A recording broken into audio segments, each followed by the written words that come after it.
Centering prayer has gone really by other names. It's an apophatic kind of prayer, which means it moves beyond the support of concepts, images, words, and rituals. And not that it denies them or rejects them, but that it adds to their contribution a new dimension, intimacy with God, that is cultivated in interior silence.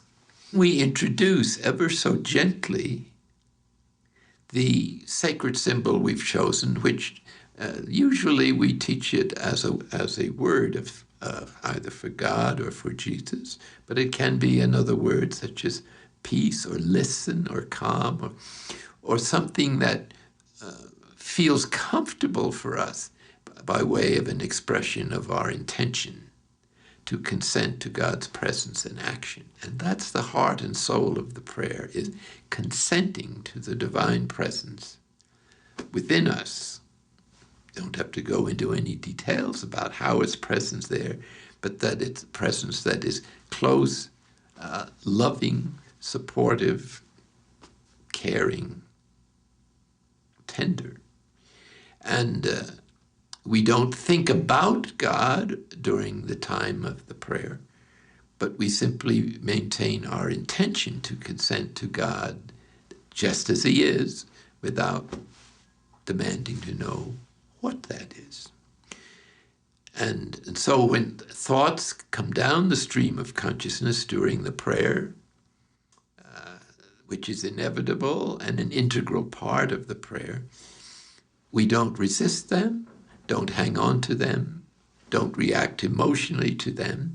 And when we notice we're thinking about them, or to put it another way, are engaged with a particular memory, plan, thought, image, we renew our original intention that we made in the beginning by repeating the sacred symbol, or in the case I'm following here, the word that we chose as the gesture of our intention to spend this time in the presence of God and to consent to it. We always say it silently. It doesn't have to be articulated carefully. It can be only a beginning of a movement to saying it in our mental process. And we don't say it unless we need to in order to renew our intention. And that's not so much a judgment as a kind of intuition. You do what you feel comfortable with.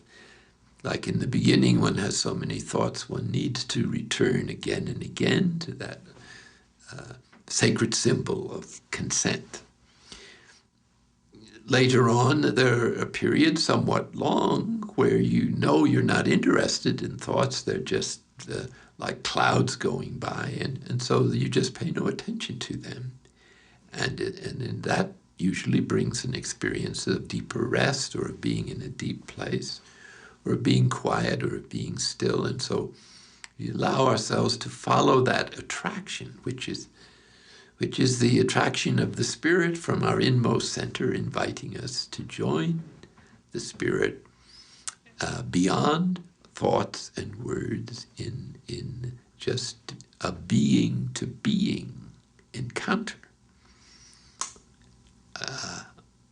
In the Book of Exodus, God calls this a mouth-to-mouth exchange, which is obviously something like a kiss, so that centering prayer is really similar to making love. You don't do it all day long, but it adds a dimension of one's relationship with God that is incomparable, and then affects all the other details of life and all the other ways in which one may wish to pray in a positive manner. And it gradually brings the presence of God into daily life as a kind of fourth dimension that is present along with our three-dimensional world without effort. It happens spontaneously. What does it mean to say the word gently? Can you give some allegorical? We suggest saying it ever so gently, meaning as effortlessly as possible. So that is meant to suggest not to use the word as a vehicle to go to a deeper level of consciousness, or to use it as a bulldozer to push away other thoughts, or as a baseball bat to knock them out of the ballpark or out of your head, as the case may be. So ever so gently means you just say it or refer to it. Even you don't even have to say it, just start to say it would be enough under most circumstances. So no pushing, no trying, no effort. So admittedly, there is a little effort involved just to return to the word that you've chosen as the symbol of your consent. But you're not trying to impress it on your memory or on your mind or to push other thoughts away. You just sort of lay it in your consciousness like a feather on a piece of absorbing cotton, or as a drop of dew descending on the grass. You scarcely notice that it's happening. But and as you'd keep doing this every day for a few years, then it begins to become habitual. So there's a movement of the spiritual will that begins to occur without any word at all.